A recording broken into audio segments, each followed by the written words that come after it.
2007년 여름, 스촨성의 산촌 마을에서 한 소녀가 쓰러졌습니다. 입에 거품을 물고 고통에 몸부림치던 소녀는 며칠 전까지만 해도 또래 아이들과 장난을 치던 평범한 14살이었죠. 이유는 단 하나, 마을 위생소에서 들은 단 한마디 때문이었습니다. 그리고 가족이 밝힌 진실은 모두를 침묵하게 만들었습니다. 지금부터 실제로 발생한 사건을 전해드립니다. 구독과 좋아요, 응원 댓글은 영상 제작에 큰 힘이 됩니다. 사건은 2007년 8월 15일 저녁, 스촨성 광위안시 창시현의 작은 마을 외산촌에서 시작됩니다. 노인 왕 씨는 평소와 다름없이 잠자리에 들 준비를 하던 중 손녀 왕후의 방에서 이상한 신음 소리를 듣게 됩니다. 불을 켜고 다가가자 바닥에 쓰러진 소녀의 입가에는 거품이 흘러나오고 있었습니다. 놀란 그는 급히 아들을 불러 손녀를 병원으로 옮기는데요. 소녀는 청두 제3인민병원으로 이송되었고 의료진은 독성이 강한 제초제 성분이 확인되었다고 밝혔습니다. 의사들은 모든 수단을 동원했지만 왕후의 생명은 이미 곧 꺼질 상태에 놓여 있었죠. 당시 의사들에 따르면 살아도 한 달을 넘기기 힘든 상태였다고 합니다. 왕후의 아버지는 착하고 조용했던 딸이 왜 이런 선택을 했는지 도무지 이해할 수 없었다고 말합니다. 며칠 후 의식을 되찾은 왕후는 아버지에게 조심스럽게 사연을 털어놓는데요. 몇 주 전 생리가 늦어져 마을 위생소를 찾았고 그곳에서 여성 의사 야오홍잉을 만났다고 했습니다. 그곳에서 그녀는 임신이라는 말을 듣게 되었고 이는 14세의 어린 소녀에게 감당할 수 없는 충격이었죠.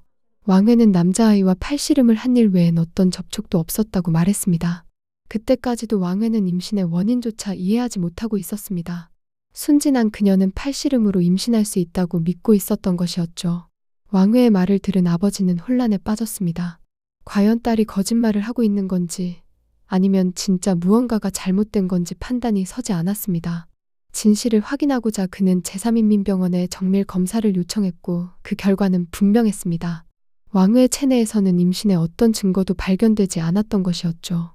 소변 검사 결과는 음성이었고 초음파 검사에서도 태아나 관련된 흔적은 없었습니다.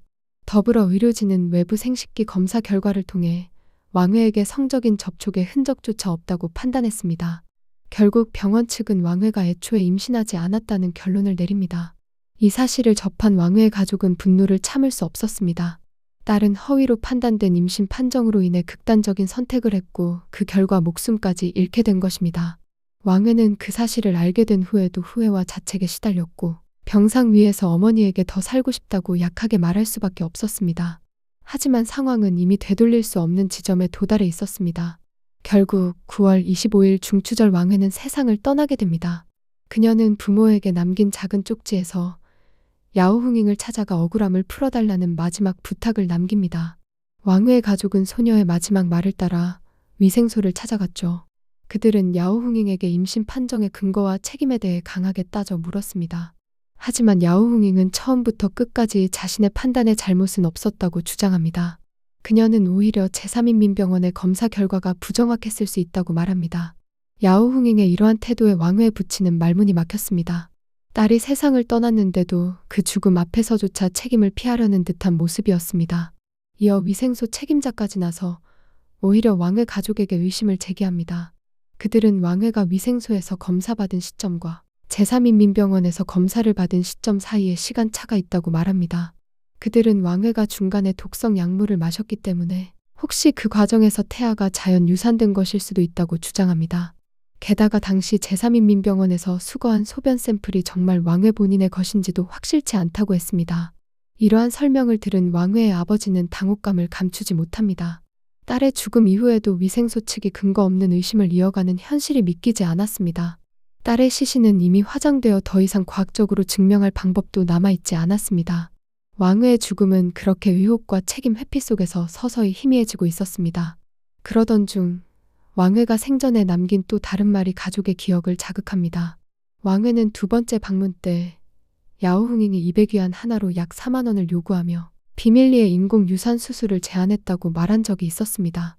수치심과 두려움에 시달리던 왕후는 당시 그 제안을 거절했고 이후 급격히 심리적으로 무너졌습니다. 왕후의 아버지는 이 말을 근거로 혹시 야오홍잉이 수술비 200위안을 받기 위해 임신이라는 사실을 꾸며낸 것은 아닌지 의심하게 됩니다. 그는 이 의혹을 위생소에 직접 전달했지만 여전히 돌아오는 답변은 책임 회피였습니다.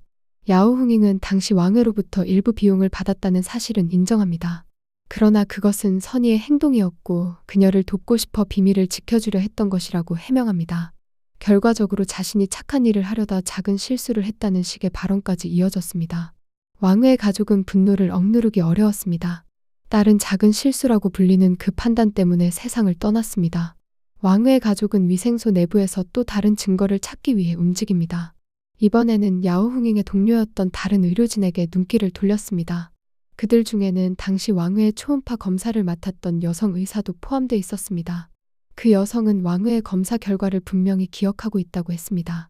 그녀는 초음파 결과에 임신 징후가 전혀 없었다고 말하며 자신도 당시 당황스러웠다고 덧붙였습니다. 그녀의 말에 따르면 그런 결과를 보고도 왜 야오흥잉이 인공유산 수술을 언급했는지 이해할 수 없었다고 했습니다. 왕후의 가족은 그 진술을 듣고 다시 한번 충격을 받았죠. 의료 내부에서도 진단 결과가 일치하지 않았고 일부는 이미 문제를 인지하고 있었던 것입니다. 왕후의 아버지는 더 이상 개인적인 항의만으로는 해결이 어렵다고 판단했는데요. 그는 법적 절차를 통해 진실을 밝히려는 의지를 보였고 주변에서도 그런 조언이 이어졌습니다.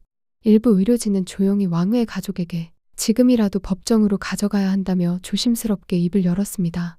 그들 또한 이 사건에 대한 내부 논란을 알고 있었고 공식적인 절차가 아니면 아무도 책임을 지지 않을 것이라는 점을 강조했습니다. 하지만 실제로 이 사건이 법정에 올랐는지는 확인되지 않았습니다. 공식 기록은 없고 지역 사회에 퍼진 소문만이 남아 있습니다. 그 소문에 따르면 야오흥잉은 이후 외산촌 위생소에서 조용히 철수했고 위생국에 서면 반성문을 제출한 것으로 전해졌습니다. 행정 조치는 있었지만 그녀의 의료 자격이나 경력에는 별다른 불이익이 없었던 것으로 보입니다. 겉보기엔 징계였지만 실제로는 제자리에서 다른 곳으로 옮겨졌을 뿐이었습니다.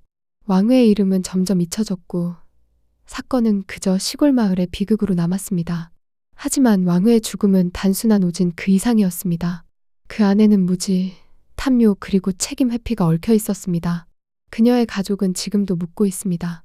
의사의 판단이라는 이름 아래 누구도 책임지지 않는 일이 또다시 벌어지지 않으려면 우리는 무엇을 바꿔야 하는가 말이죠. 오늘의 중국 사건 이야기는 여기까지입니다. 도저히 믿기 어려운 일이지만 실제로 중국에서 발생한 사건이며 아직도 이러한 무책임한 의료사고들이 종종 일어나고 있습니다. 알미의 사건 라디오 채널은 오디오형 범죄 라디오입니다. 잠들기 전이나 언제 어디서든 편하게 볼륨 조절을 통해 제 목소리를 들어주세요. 구독과 좋아요, 댓글은 다음 영상 제작에 큰 도움이 됩니다.